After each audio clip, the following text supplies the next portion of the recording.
On the 30th of October 2025, something unprecedented happened in British history. It is, as I say, full-scale disgrace. A British prince ceased to exist, not through death, but through disgrace. Prince Andrew, a man you've probably seen before, was completely erased, stripped of every title, every honor, and his name itself taken away. Now he's just Andrew Mountbatten Windsor, a private citizen. A private citizen that became such due to a 91% disapproval rating, which is the lowest in royal history.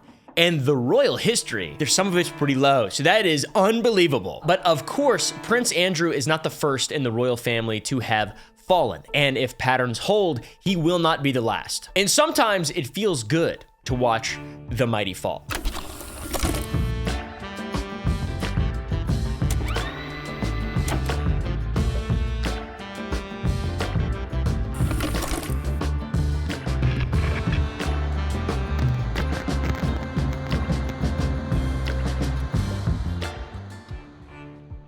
The British royal family has endured centuries of controversy since the English and Scottish crowns were united in 1603 under King James I.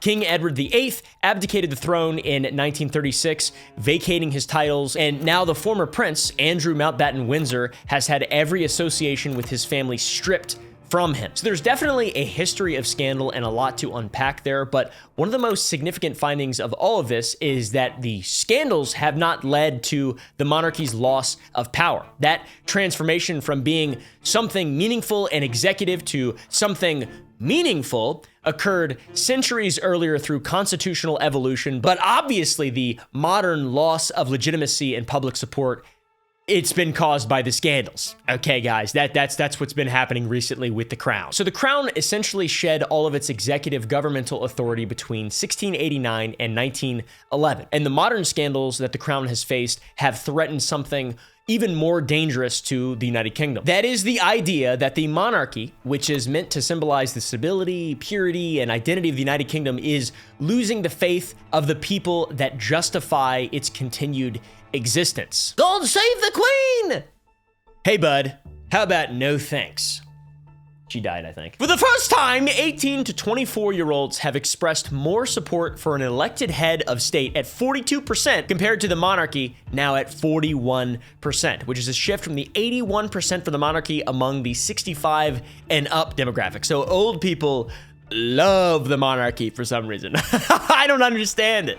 I don't get it at all. I'm American, so I don't understand a lot of stuff in the world. Please press the like button and feel bad for me. The National Center for Social Research, Center, spelled incorrectly, found that over 25% of people in Britain believe that the monarchy was not important, and over 15% believe that it should be abolished entirely, which is, I agree with that. That's awesome. Younger people are increasingly less likely to support the monarchy, highlighting that the crown faces an unprecedented generational cliff. How about a generational fall off? Smoking that royalty pack. Am I right, fellow Gen Zs? That was not a Nazi salute, by the way. That was me just kind of getting down a little bit, okay? Just so you're aware. For the first time in British history, children are being raised by parents who are at the very least divided, if not actively hostile towards the monarchy. And I tell you what, this dumbass has made it a whole hell of a lot worse. He's the Arnuki beast of the royal family right there. There's an Arnuki beast. That's a real Arnuki beast, by the way. I got it from the Scooby-Doo Spooky Island set. I didn't, I lied. I'm full of shit. Prince Andrew's long and storied association with convicted sex offender and suicided evil guy, Jeffrey Epstein, represents probably the most serious crises the monarchy has faced in nearly 100 years. And there has been some massive crises. And to be clear, it wasn't just Andrew's association that was damaging to the reputation of the monarchy. It was the family's slow reluctance to respond to serious allegations exposing their failure to understand how fucking normal people think, okay, about evil freak elites. Normal people don't like it very much. Just in case you weren't aware. Andy, met Epstein in 1999 through Ghislaine Maxwell, though accounts vary on whether they'd known each other since the early 90s. There's reports of both. Flight logs show Andy traveled on Epstein's private jet in the year 2000, and photographs place them together at Mar-a-Lago, which we all know who owns that place. Most damagingly, Epstein and Maxwell attended a party at Windsor Castle in June of 2000, celebrating 4 royal birthdays hosted by Queen Elizabeth II herself, which is evidence that the financier had penetrated the innermost royal circle. And the relationship continued even after Epstein's 2008 conviction for soliciting a minor for prostitution. Andrew visited Epstein's Manhattan mansion in December of 2010 and was photographed walking with him in Central Park. It seems like they went on a little date. Andrew later described this visiting as a convenient place to stay. I'm just trying to work this out because you said you went to break up the relationship and yet you stayed at that New York mansion several days. I'm wondering how long. But I was doing a number of other things while I was there. But you were staying at the house of a convicted sex offender. It was a convenient place to stay. And claimed he went to break off the friendship in person because of his tendency to be too honorable. It was definitely the wrong thing to do. But at the time, I felt it was the honorable and right thing to do.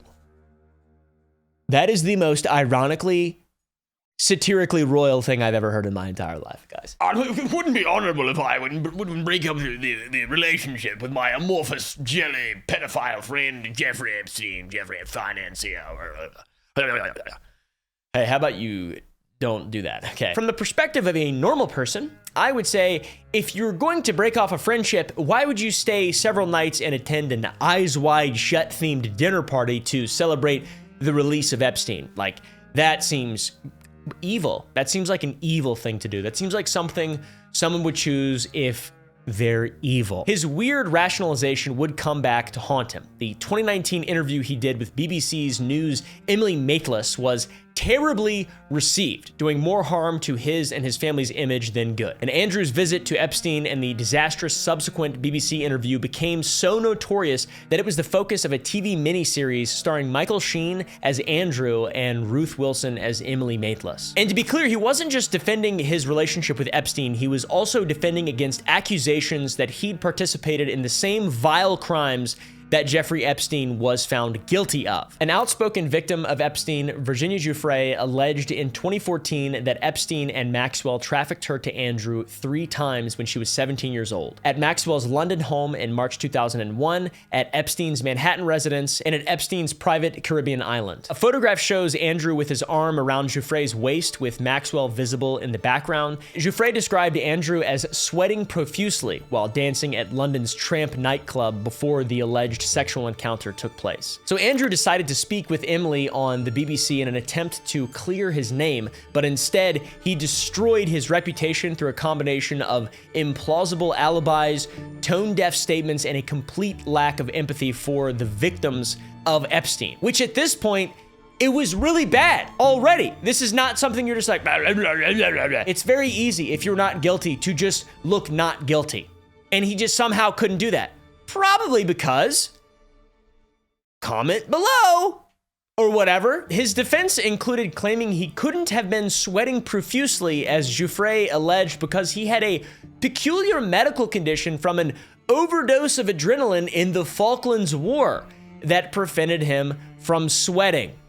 So there's a slight problem with the sweating. I have a peculiar medical condition, which is that I don't sweat, or I didn't sweat at the time, because I had suffered what I would describe as an overdose of adrenaline in the Falklands War when I was shot at. And of course, he also does not ever recall meeting Giuffre. I don't remember that photograph ever being taken. And the picture of them together, he's not convinced that it's even him in that picture, because it, you know, it looks like a much sweatier guy or what.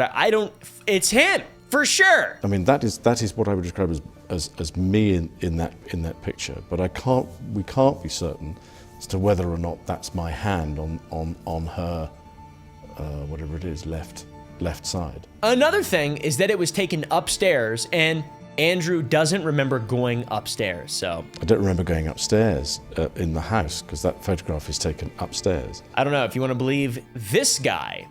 or not. I don't think his own family believed it. That shit was embarrassing. Andrew furthered his defense by saying he couldn't have been at Tramp nightclub because he was at Pizza Express in another place with his daughter Beatrice. I was with the children. I'd taken Beatrice to Pizza Express in Woking for a party at a... Recalling this event, his alibi with suspicious specificity, he said going to Pizza Express is an unusual thing for him to do. Going to Pizza Express in Woking is an unusual thing for me to do. Those are real quotes that this guy, this actual guy belonging to a royal family, an elite, the top of the top in the world, one of the most powerful, probably not, a relatively powerful guy, is saying these things in defense of being associated with a pedophile and being alleged as a perpetrator by a confirmed victim. Most damningly, Andrew refused to express any regret of his friendship with Jeffrey Epstein because of, and I quote, "the opportunities that I was given to learn either by him or because of him." And the reason being is that the people that I met and the opportunities that I was given to learn either by him or because of him were actually very useful. He also described Epstein's behavior as merely unbecoming. He's a sex offender. Maitlis, during the interview, countered what he said. She said he was a sex offender, and Andrew replied, "Yeah, I'm sorry, I'm being polite." Do I regret the fact that he has quite obviously conducted himself in a manner unbecoming? Yes.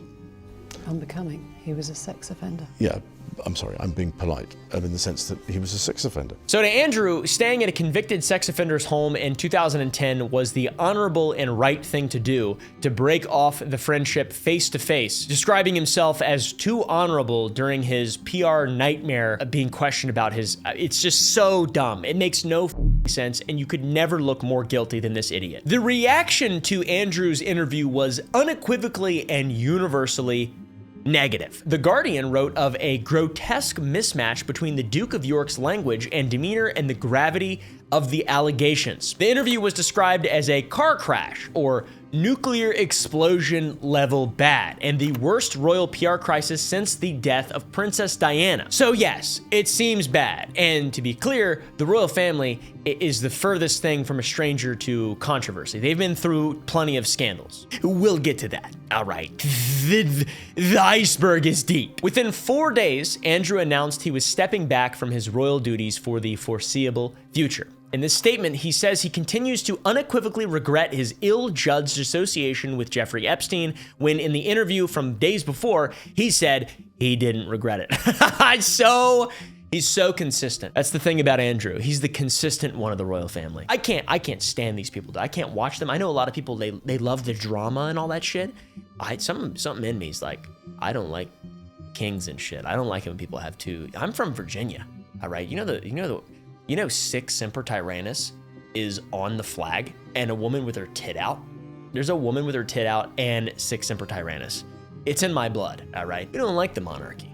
I don't think many people like the monarchy, and I'm especially one of them, okay? Words definitely have meaning, but Andrew's do not. He was abandoned by everybody. Organizations abandoned him. KPMG, among many others, withdrew its sponsorship of the Pitch at Palace scheme. Universities revoked his roles, and he became a pariah in the United Kingdom, although he still retained his titles until recently. So moving forward a bit, there are even more consequences for Andrew. In August of 2021, Virginia Giuffre filed a civil lawsuit in New York against him. And by January of 2022, after a judge rejected Andrew's motion to dismiss, Queen Elizabeth stripped Andrew of all his military titles and royal patronages, which means he lost the use of His Royal Highness. And this meant Andrew would be facing the lawsuit as a private citizen, not as a royal. Andrew settled the case with Giuffre in February of 2022 with no admission of liability, but acknowledged that he regrets his association with Jeffrey Epstein and commends the bravery of Miss Giuffre and other survivors. Those are his official quotes, which his words mean nothing, so who knows? The money Andrew used to settle reportedly came largely from then Prince, now King Charles, to be repaid after Andrew sold his Swiss chalet. These words I'm saying are things I've never thought I'd ever say. Skipping forward again, the final blow comes in October 2025 when King Charles III formally strips Andrew of all remaining titles following the posthumous publication of Geoffrey's memoir. She committed suicide earlier this year. Andrew is now known as Andrew Mountbatten Windsor. He is no longer a prince. He was evicted from the Royal Lodge. His annual $1.3 million allowance ended, and he faces seven-figure annual security costs with only a $20,000 Navy pension as declared income. So that guy, I guess. A YouGov poll also showed 91% of Britons hold negative reviews of Prince Andrew. Who are the 9%? Who are those people? How could you ever be like, you know? Either way, that is the lowest approval rating ever recorded for a royal. The next lowest scores are Meghan Markle at 66% negative, followed by her husband, Prince Harry, at 58% negative. Now, why do people hate them so much? I don't know. Things are very bad for the royal family. Honestly, who cares? We mentioned Geoffrey's memoir. Virginia died by suicide in April 2025, but still her family issued a statement calling the title stripping a victory. Their quote is as follows. Today, an ordinary American girl from an ordinary American family brought down a British prince with her truth and extraordinary courage, which is absolutely incredible and also tragic and sad and complicated in so many different ways. This guy wasn't just some obscure royal, by the way, not a random cousin or a nephew in the lineage. This is the son of the queen, brother of the current king, King Charles III. And even though he's been stripped of his titles, he technically is still in the line of succession. And if for some reason the 7 people ahead of him died, he'd take the throne unless Parliament removes him, which I assume they would. That would have to be some kind of insane royal catastrophe for that to happen. So the crisis of erased Prince Andrew is only just the latest in a long history of royal scandals that reveal recurring tensions between duty and desire and just evil and how power kind of creates that. Do you like mobile games? So do I. I like them so much that I made one that I can play beside my videos when I'm yapping too much and getting boring. If you want to uncover the world of Grimtart, go to the App Store and download The Legend of Zolk. Now on Android, by the way. Go to loz.gg, it'll just take you directly to the App Store, or just search up Legend of Zolk to play our mobile game. And please, for the love of God and all things holy, let us know what you want us to add to it. Let us know. All right, guys? Also, tag me in your high scores on Instagram, and there's a chance we will reach out and give you a percentage off for Sour Boys candy. Oh my gosh. That is insane. That's watermelon with the new Sour Boys level 5 Sour Up green apple, which is just like the most pure sour powder you can get. It's so good. Shit, go to sour.gg. That's another ad for the video. And thank you to The Legend of Zolk for sponsoring this video, even though it didn't sponsor. I'm not being paid for this advertisement. It's just it's my game. I just think I have to do that. I'm not totally sure. I own it, so I don't know if I'm allowed to do that. I'm not sure. I don't know the rules.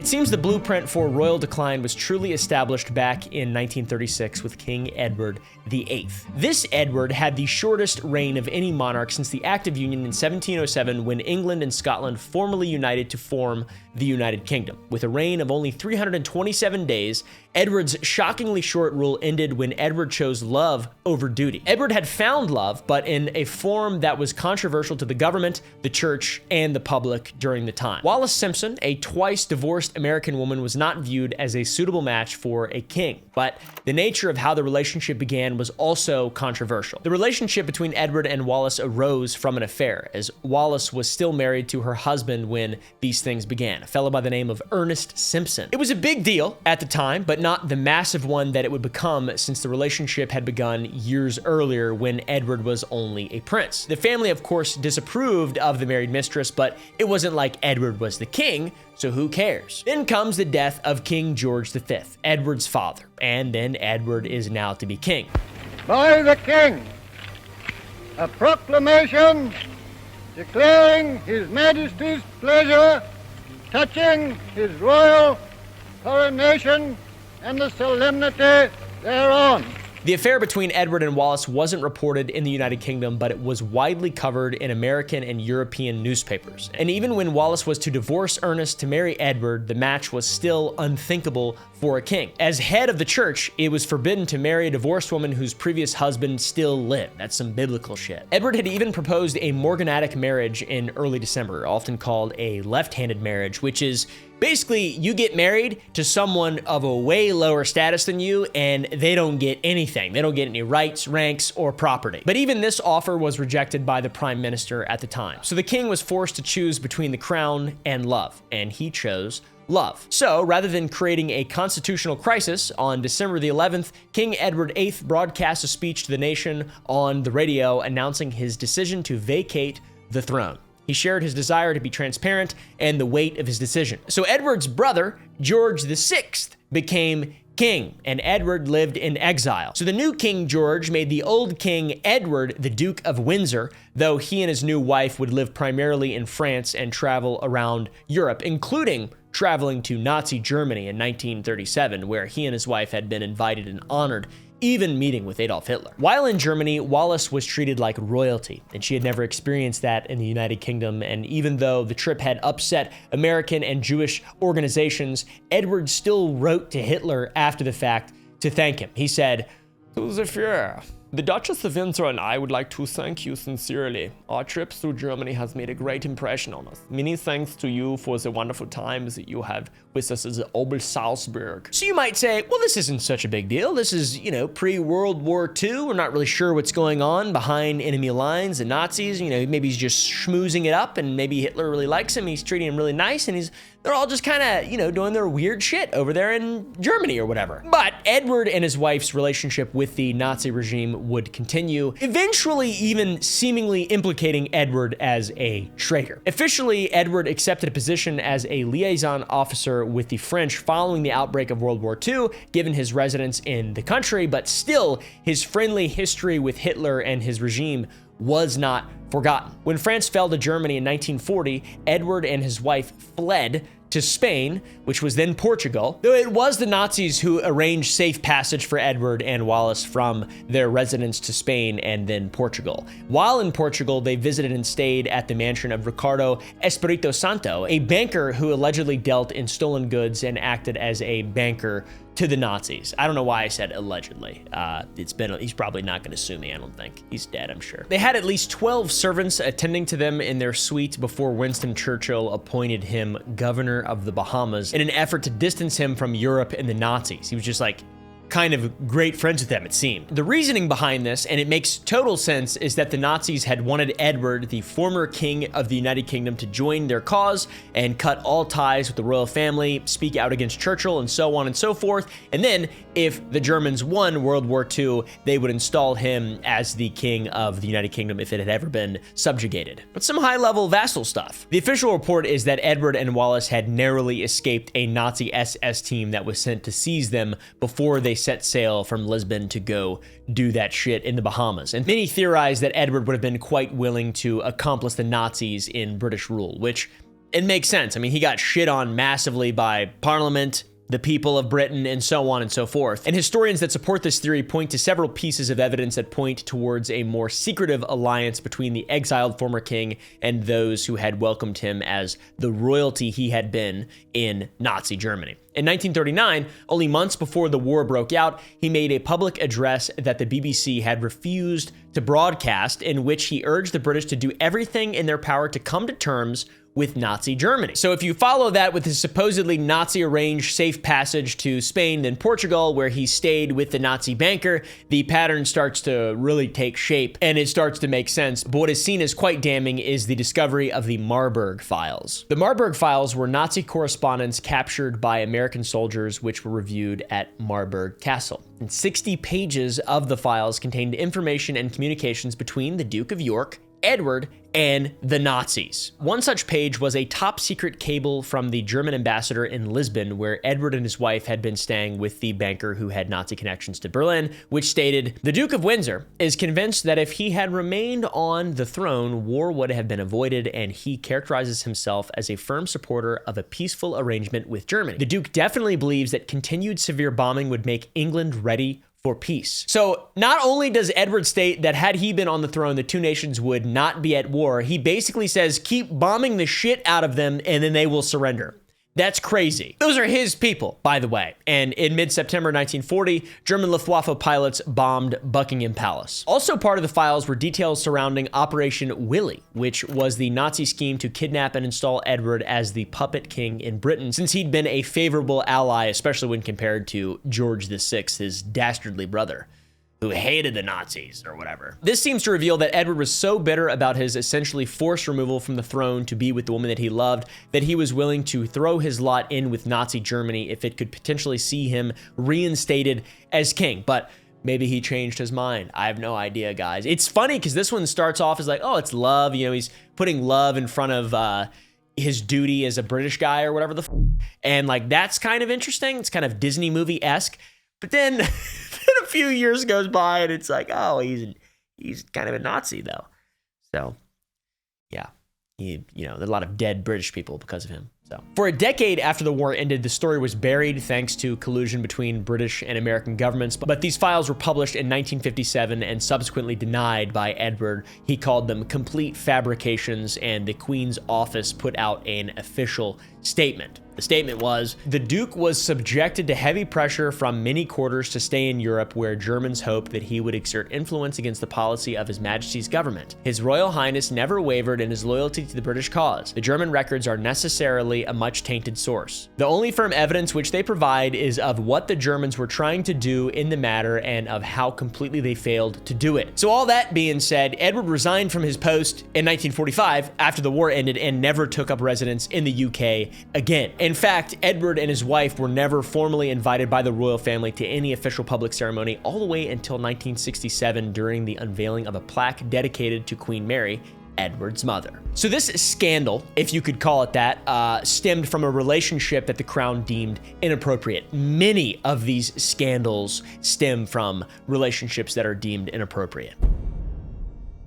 So the pattern repeats when Princess Margaret fell in love with a Royal Air Force war hero who was 16 years her senior. Peter Townsend, a fighter pilot and squadron leader during World War II, saw some of the fiercest airborne fighting during the Battle of Britain, with 14 of the 20 pilots in his squadron, the 85th Squadron, being shot down, resulting in several injuries and several deaths. The two had met when Margaret was only 14 years old, when Townsend was to be interviewed by her father, George VI, and the brother of Edward, whom we just discussed. This old man described Margaret as unremarkable, as one would expect of a 14-year-old girl. You see, it was 8 years later, when Margaret was 22 years old, that the two would fall in love. And being 16 years older than Margaret, Peter was a 38-year-old guy, a 38-year-old man. But back then, the age gap was not the controversial part about the two's relationship. You see, before falling for Margaret, Peter already started a family, and he divorced his wife in November of 1952, a woman by the name of Cecil Rosemary Paul. And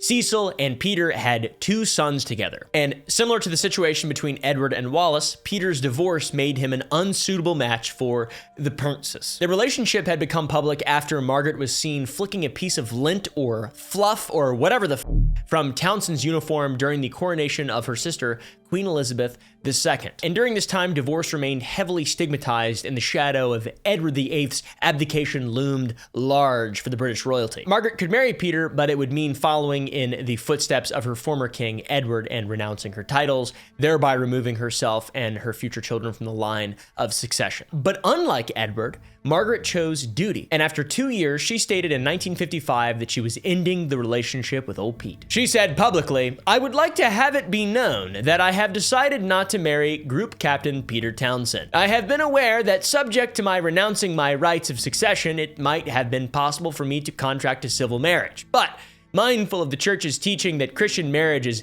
indissoluble and conscious of my duty to the Commonwealth, I have decided to put these considerations before any others." So yeah, interesting reasons, I guess, but royal biographer Christopher Warwick later revealed the real reason behind their love falling apart. That was she just got tired of that son of a bitch. And I quote, "But the bottom line really is that, and she said this to me, They'd been apart for 2 years. He'd been in Belgium. While there was still affection there, love was no longer strong enough for them to have married. So there's that. And aside from what's happened recently, I would say the most significant controversies to plague the royal family arose in the 1980s and 1990s, all stemming from the fairy tale relationship between Prince Charles and Lady Diana Spencer. Their wedding was record-breaking. Not only did it cost an estimated $170 million, but it was viewed by approximately 750 million people worldwide, and they received over 3,000 gifts with 1,400 guests. Sounds like my wedding that I had in April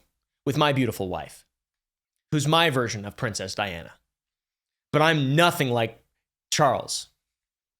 All right, I've got normal fingers. But despite the extravagance, the royal family support, and the public support, the two were ultimately incompatible. The two had a 12-year age gap, and Charles' continuing relationship with Camilla Parker Bowles doomed it. When they'd met, Prince Charles was 28 years old, and Diana was only 16 years old. And Prince Charles thought to himself, what a very jolly and amusing and attractive 16-year-old she was. He shared that thought in a post-engagement announcement interview. That's his words, not me making shit up. Well, I remember thinking what a very jolly and amusing and attractive 16-year-old she was. What a wonderful 16-year-old. My fingers are fat like sausage. Like bangers and mash. All right. If he'd have said that in the year 2025, he'd have been crucified. The year 1992 would become a terrible year for the United Kingdom's monarch, Queen Elizabeth II. Now referred to as Annus Horribilis, or just a horrible year, it is a year in which the family saw multiple scandals converge into one. This big castle, called the Castle Windsor, would catch fire after a faulty spotlight set a nearby curtain ablaze, ultimately destroying 115 rooms, including 9 staterooms. 115, dude? Are you kidding me? That's right, 115. They got houses with 115 rooms. Castles, whatever. 3 of the Queen's children had marriages end that year as well. Princess Anne divorced Captain Mark Phillips in April. Prince Andrew and Sarah Ferguson separated in March, and Prince Charles and Diana would separate in December. Multiple scandals preceded the separation of Charles and Diana, ultimately leading to their inevitable split. Firstly, the wedding reportedly almost didn't even happen. According to Penny Thornton, an astrologer Diana had visited, Diana had told her that the night before the wedding, Charles had said he really didn't love her and didn't want to go into the wedding on a false premise, leading to Diana nearly not attending the wedding. Obviously. Her friend and personal astrologer, Penny Thornton, reveals the claim, saying it was one of the most shocking things Diana ever told her. Of course, they went through with it, but it was not a happy union. Charles became deeply insecure once he realized that Diana was becoming known as the People's Princess and that she was far more popular than he was. He's kind of a bitch. According to Lady Elizabeth Anson, a cousin of Queen Elizabeth II, Diana sort of metamorphosed into a very, very elegant blonde beauty. They did a visit to Wales, which was the beginning of, for Prince Charles, realizing they've come out to see my wife. They haven't come out to see me. Oh, poor little guy.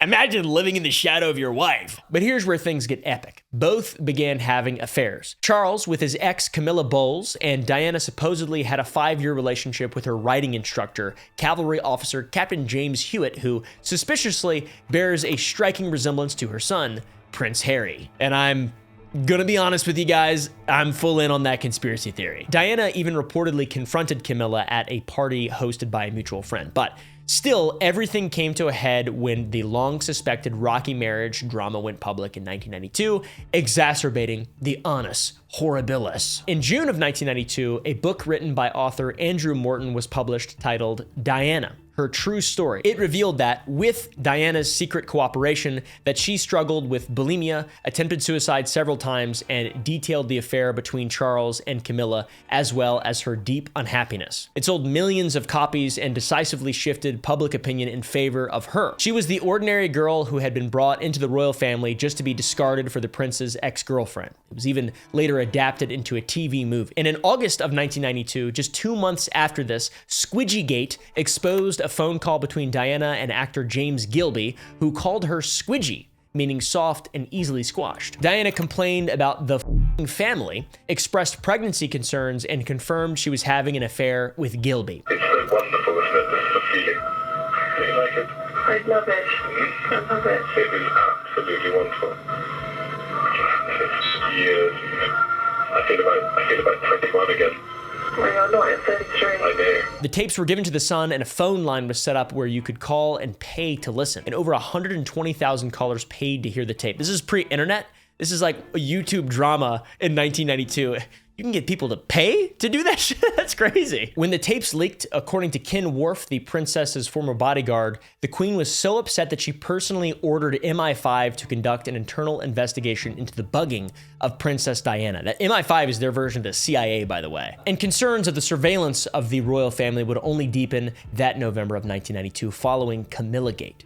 Squidgygate was a leak of a phone call involving Diana. It would only be right that a phone call involving Charles also gets leaked. Camillagate, also known as Tampongate, was a call between Charles and his ex-mistress, Camilla Bowles.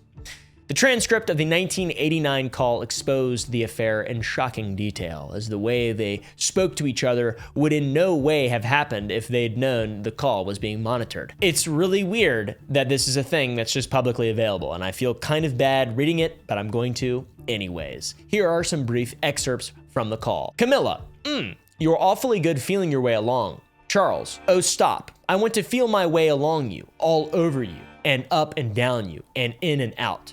Camilla, oh Charles. Charles, particularly in and out. Camilla, oh, that's just what I need at the moment. Charles, I fill up your tank. Camilla, yes you do. Charles, oh God, I'll just live inside your trousers or something. It would be much easier. Camilla, laughing.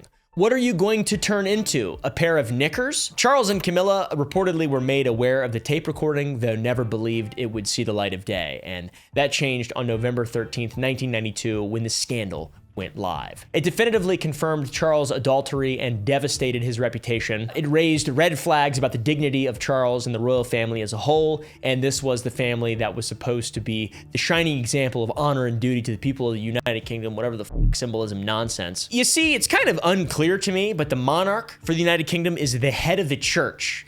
And throughout the Bible, I don't know if you've read the Bible, but Christians are told to honor their wives, and divorce is bad. Divorce is pretty bad, it seems, I've read. And here is the heir to the throne being exposed for doing anything but honoring his wife. The relationship didn't survive the scandal, and in December 1992, Diana and Charles separated and divorced later in 1996. Diana received $17 million, but the loss of her title, Her Royal Highness. Kind of a good trade-off, if you ask me. Then tragically, the next year, on August 31st, 1997, Diana died in a Paris tunnel when her driver, Henry Paul, who was 3 times over the legal alcohol limit, crashed the car while fleeing paparazzi.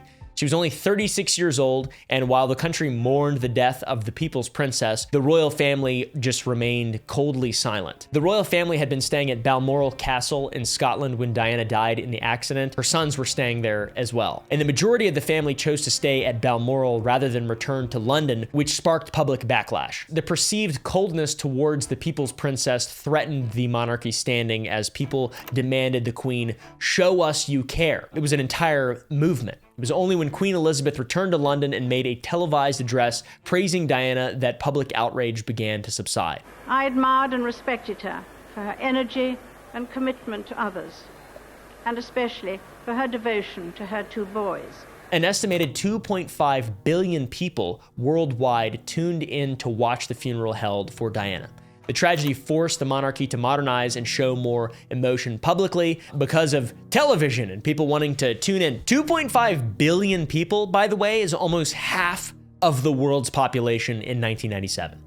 Just so you're aware. And of course, Charles, the current king now in 2025, would go on to marry his ex-mistress that he had during his marriage to Diana. He married Camilla, his ex-mistress, in 2005. So since then, he's been able to live out his dream of being her tampon. And believe it or not, the wedding between Charles and Camilla was also controversial, considering that Camilla, like many of the other previous controversies, still had a living ex-husband. To be fair, the stigma surrounding divorce had diminished largely by 2005, but still existed, and it resulted in the Queen not attending the civil service where they exchanged their vows. So Charles and Camilla's wedding in 2005 wasn't the only controversy that the royal family faced. Prince Harry, son of Diana and Charles, would land them in the crosshairs of people opposed to the monarchy when he attended a costume party dressed in a Nazi uniform, just days before Holocaust Memorial Day. There was a lot of outrage during this. The outrage was not restricted to just the United Kingdom. In fact, 25 European countries began weighing an outright ban of Nazi imagery and symbols in the wake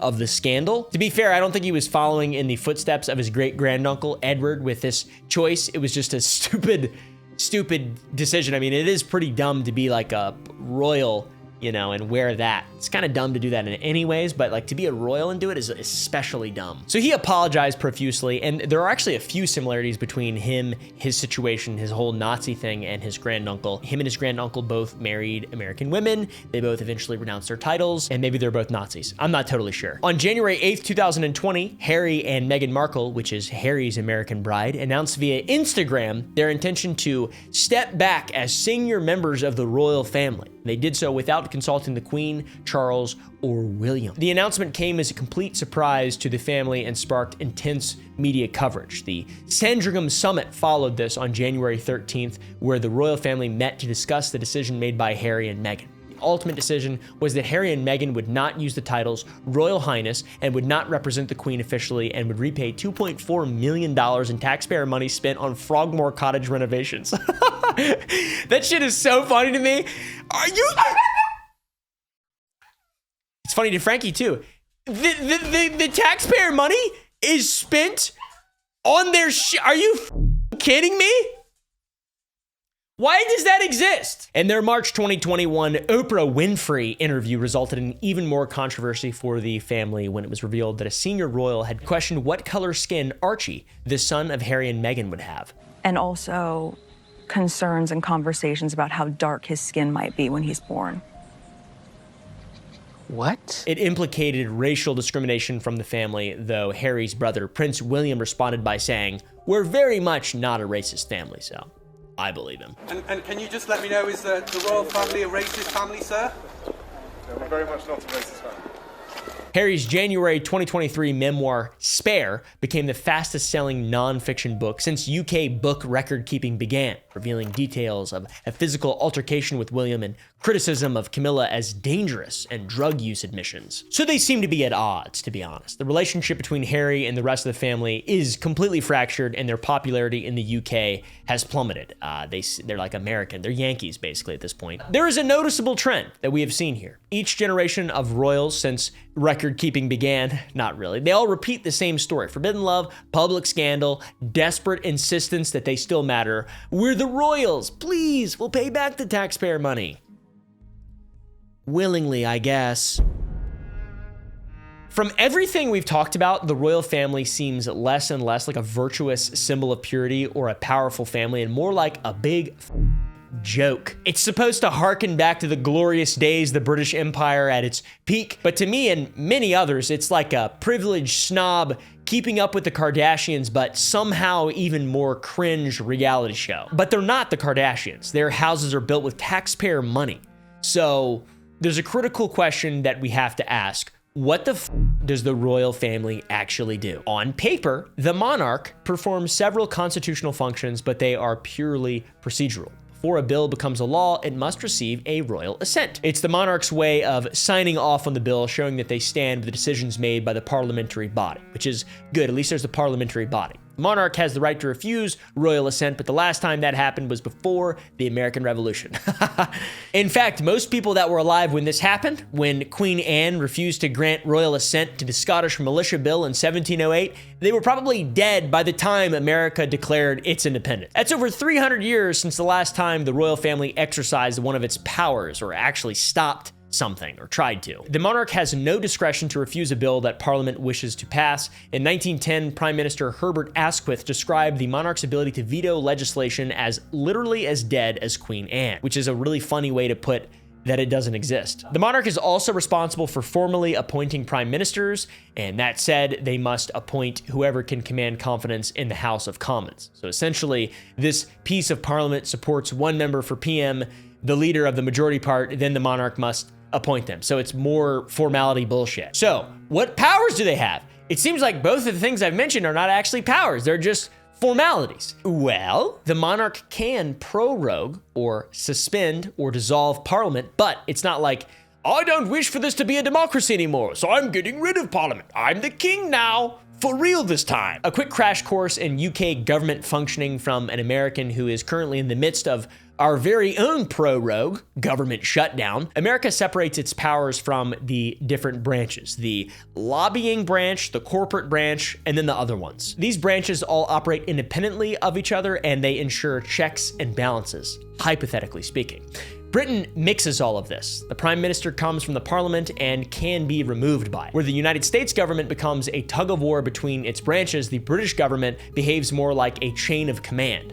Voters elect a parliament, parliament forms the government, and the prime minister, the leader of the majority party, leads the parliament. American presidents can't be fired. They can be impeached and removed that way, or they can be replaced in the next election. Now, obviously, if they're impeached, they have to commit a crime, abuse their power, or be a felon maybe, or something along those lines, or if there's misconduct. The Prime Minister of Britain could be removed tomorrow with a single successful vote of no confidence from the parliamentary body. Parliament can also be dissolved, but that's not even really comparable to a government shutdown like in the US. This is a regular occurrence that happens in the UK, usually before a general election. Whenever Parliament is dissolved, all 650 members lose their seats, leaving them all vacant, including the Prime Ministers, which are then filled through the democratic vote. The monarch is the one who dissolves the Parliament, but can only do so at the request of Parliament. And the same applies to the prorogation of Parliament, the suspension of Parliament. So it's more of a ceremonial role. It sounds cool. It's hard work for a monarch doing all this ceremonial bullshit that shouldn't exist, and they're rich. They're so rich and they use taxpayer money. I don't understand it. I really don't. I don't get it. It seems so dumb. It seems so unbelievably stupid to me. And I don't like it at all, and I think it's cringe. The guy with the big fat sausage fingers is the current monarch, but the constitutional function that he serves is entirely symbolic. He just costs taxpayers money. And if this fat-fingered goober were to ever withhold a royal assent from a bill or a law or refuse to appoint a prime minister who had the confidence of the House of Commons, it would immediately create a constitutional crisis that would probably result in there no longer being any reality in which the monarchy has anything to do with politics, if not maybe even end the monarchy entirely, because it would be really bad. All right, guys. The most real and practical power the monarch has is a diplomat who hosts leaders of other countries, such as when Charles hosts Trump or Zelensky. But obviously, a prime minister could also do that. It's just, you know, the guy's fingers are fatter or whatever. So the monarch has no real political power, is a total joke, and costs taxpayers money. It's ceremonial duties, rubber stamping what Parliament decides already through an elective democratic process. The royal family cuts ribbons at hospital openings, and they inbreed and fuck each other to maintain some kind of strange royal bloodline. They're essentially just celebrities or movie stars or reality TV stars, but they receive the benefits of taxpayer funding because of whose balls they shot out of. It's pretty wild, dude. So to me, an American, it makes no sense. But there are some people who defend the idea of the royals. And the most persistent defense of the monarchy is economic. They bring in more than they cost through tourism. You'll hear large figures thrown around, 500 million, 1.8 billion, even absurd claims of $19 billion somehow contributed annually. And these numbers are repeated so much that they're simply accepted as fact by some, but an anti-monarchy campaign group is showing that the mighty castles are built on a house of cards. Let's start with the official costs, the publicized costs, like the sovereign grant. According to the Sussex Royal, the sovereign grant is the annual funding mechanism of the monarchy covering the work of the royal family. Essentially, the royal family receives state funding to maintain royal residences such as Buckingham Palace and Windsor Castle. They pay staff salaries, cover security and ceremonial event costs, and also cover their travel expenses. And in exchange, they receive the revenue from the properties the Crown Estate owns, although the Crown still retains a portion of that revenue as well. The sovereign grant given to the royal family for the year of 2024 to 2025 was $86.3 million. And for the year of 2025 to 2026, it's been raised by 53% to $132 million. And it's expected to rise further. You know, the cost of living is going up for everyone, including the royal family. $100 million, dude? For reference, in 2012, when the sovereign grant was introduced, the grant amount was only $31 million. So a rise from 31 to 132 million is a 326% increase in the state funds that they receive, while inflation in the UK rose 40 to 50% over that same period. So I don't know. That's the official cost, by the way. If a forensic accountant actually went in and you know, pinched the pennies and counted the beans or whatever, the actual cost could be far higher and far more sinister. The Republic, an anti-monarchy group, has attempted to uncover the actual numbers, and their analysis found that the true annual cost to UK taxpayers could be about $510 million.